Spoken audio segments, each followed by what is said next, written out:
زیادہ تر اسی انسان کو آپ تیزی سے ریپلائی کرتے ہیں جسے آپ بہت زیادہ پسند کرتے ہو۔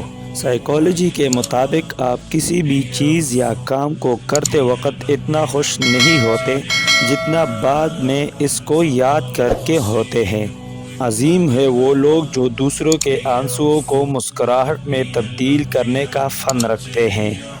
جب کسی کا وقت آپ سے قیمتی ہو جائے تو وہاں آپ بھی اپنا وقت اور احساسات ضائع مت کیجیے۔ لوگوں کو آپ کی کمی تب محسوس ہوگی اور وہ تب آپ کو یاد کریں گے جب وہ زندگی کو آپ کے بغیر بھی کر دیکھیں گے۔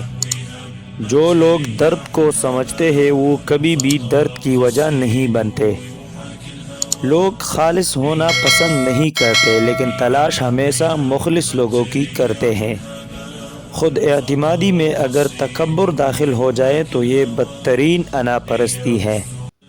جو چھوڑ کے جانے والے سے عبرت حاصل نہیں کرتا وہ آنے والوں کے لیے عبرت بن جاتا ہے۔ جس شخص سے آپ کو محبت ہو اور وہ آپ کو ٹائم نہ دے رہا ہو جب آپ کو اس کی ضرورت ہو اور وہ غیر حاضر ہو، اس کا مطلب ہے کہ وہ آپ کی محبت کی قدر نہیں کرتا۔ ایسے شخص کو سبق سکھانے کے لیے آپ کو ان سے دوری بنانی پڑے گی جیسا وہ آپ کے ساتھ کر رہا ہے۔ آپ بھی ویسا ہی اس کے ساتھ کرو تاکہ اسے آپ کی کمی محسوس ہو اور آپ کی قدر رہو۔ آپ نے دیکھا ہوگا جب کبھی آپ اسے فون کرو گے وہ آپ کو بہت انتظار کروائے گا، آپ کا فون بہت کم اٹھائے گا، وقت بہت کم دے گا۔ سائیکالوجی میں اسے ویٹنگ گیم کہتے ہیں جو وہ آپ کے ساتھ کھیل رہے ہیں، جس سے آپ کو اس انسان کی بہت کمی محسوس ہوگی۔ آپ کو بھی اسے اس کے انداز میں سبق سکھانا ہوگا۔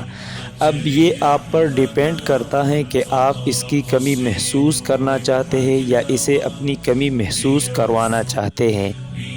نفسیات کہتی ہے جو غصے میں چھوڑ جائے وہ واپس آ سکتا ہے لیکن جو مسکرا کر چھوڑ جائے وہ کبھی واپس نہیں آتا۔ نفسیات کہتی ہے دل دکانے پر جو شخص آپ سے شکایت نہ کر سکے اس شخص سے زیادہ آپ سے کوئی محبت نہیں کر سکتا۔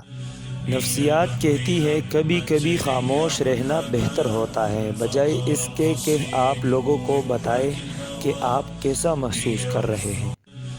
نفسیات کہتی ہے رشتہ معصوم پرندے کی طرح ہوتا ہے، اگر سختی سے پکڑو گے تو مر جائے گا، نرمی سے پکڑو گے تو اڑ جائے گا، لیکن محبت سے پکڑو گے ساری عمر ساتھ نبھائے گا۔ نفسیات کہتی ہے عورت کے لیے بہترین مرد وہ ہے جو دیر سے ناراض ہو اور جلدی راضی ہو جائے۔